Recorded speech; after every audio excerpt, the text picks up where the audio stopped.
Shoujo versus Shonen, a origem de cada uma e as principais diferenças entre eles. Animes de meninas ou animes de garotos.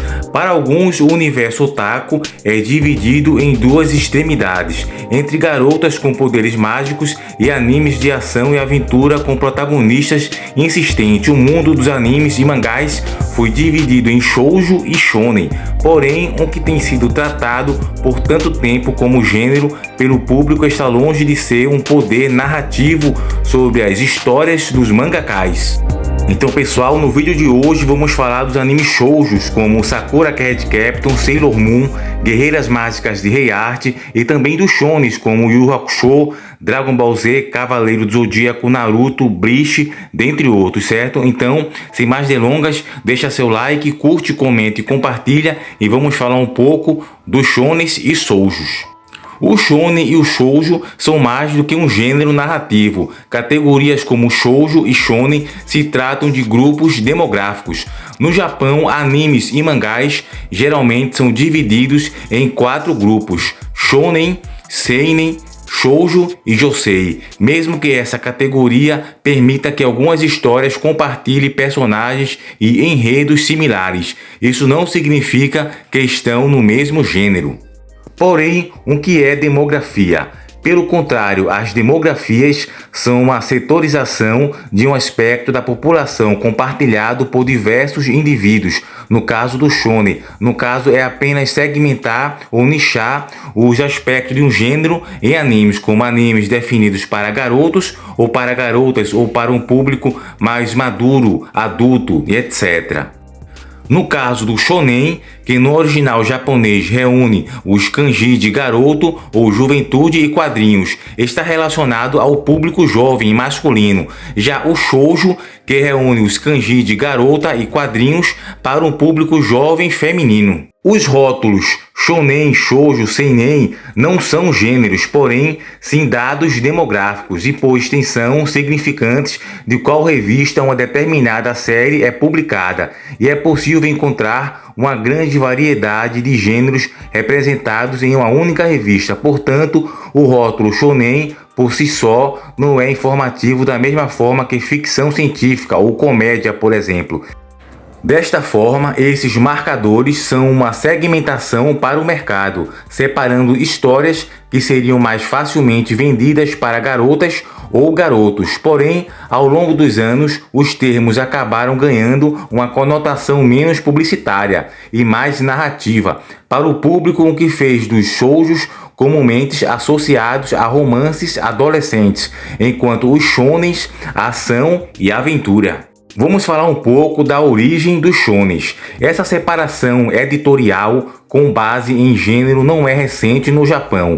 Enquanto a primeira revista juvenil era formalmente destinada a qualquer um, como a Shonen Sekai de 1895, a verdade é que o conteúdo das mesmas tinha um foco em rapazes. A situação acabou dando a oportunidade do lançamento da primeira revista shoujo em 1902. No início, nenhuma dessas revistas publicava mangá.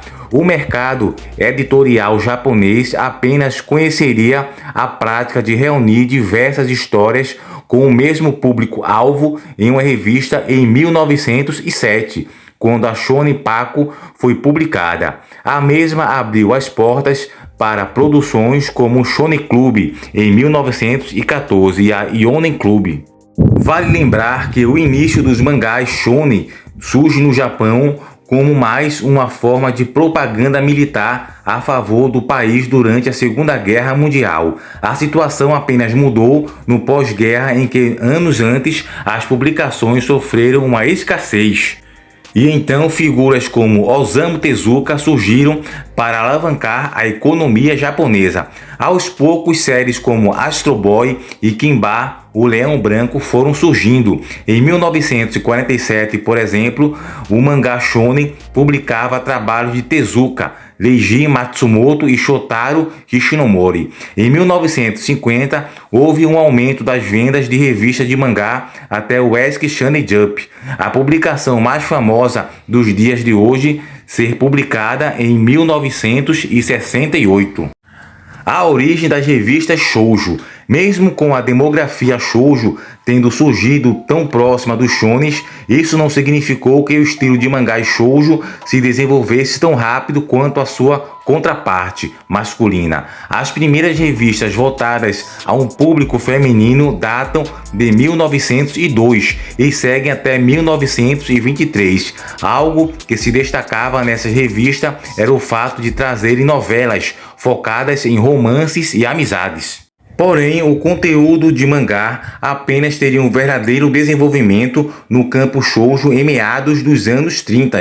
Nessa época, artistas como Machiko Hasegawa e Toshiko Ueda surgem, assim como os mangás shonens da época. A demografia shoujo sofreu uma baixa durante a Segunda Guerra Mundial e apenas voltaria a crescer em 1941. É então que o que antes era demografia passa a ganhar um estilo narrativo próprio e junto diversos clichês do shoujo são incorporados. Surgem então histórias como A Princesa e o Cavaleiro, Rosa de Versalhes, o famoso Lady Oscar e outras. Porém, o verdadeiro estouro dessa mídia apenas ocorreu anos depois, com o lançamento de revistas como Shoujo Friends e Margaret nos anos 60.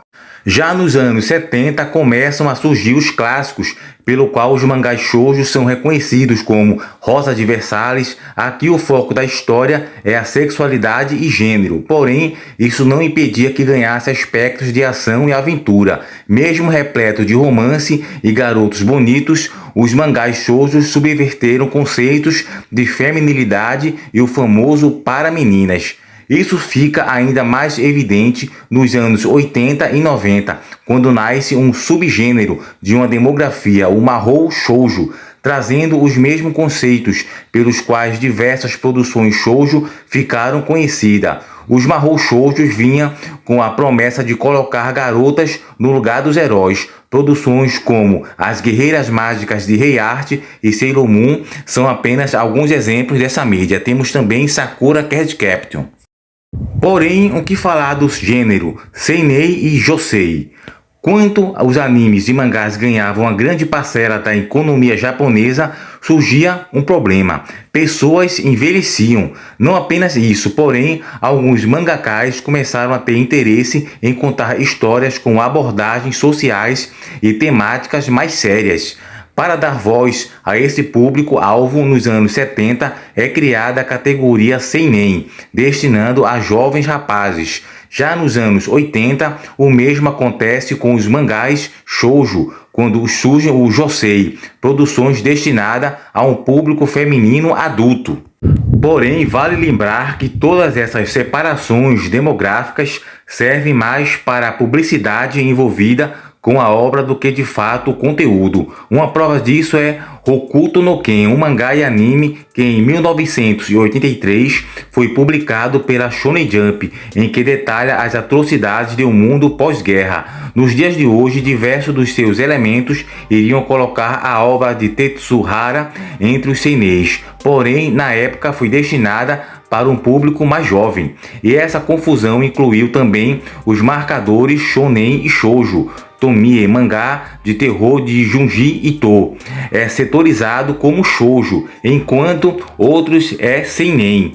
Já Jujutsu Kaisen e Shazaimen são colocados entre os shonens, quando possuem aspectos que poderiam colocá-los entre os seinen. Diante de tantas confusões, a grande pergunta é: será que esses marcadores ainda funcionam para os dias de hoje? Então, pessoal, falamos um pouco desse assunto sobre shoujo e shonen e também os créditos ao site Legiões de Heróis, que pegamos esse conteúdo que fala de maneira bem clara e específica sobre o shoujo e os shonens, ok? Então, se você ficou até o final do vídeo, eu agradeço, deixa seu like, curte, comenta e compartilha, certo? Eu vou deixar abaixo aqui na descrição deste vídeo o site onde fala sobre esse assunto shoujo e shonen, que é o Legião de Heróis, e também outros vídeos falando sobre esse tema de shoujo, certo? E também de shonen. Então, agradeço a você que ficou até o fim, deixa seu like, curte, comenta e compartilha, e até o próximo encontro.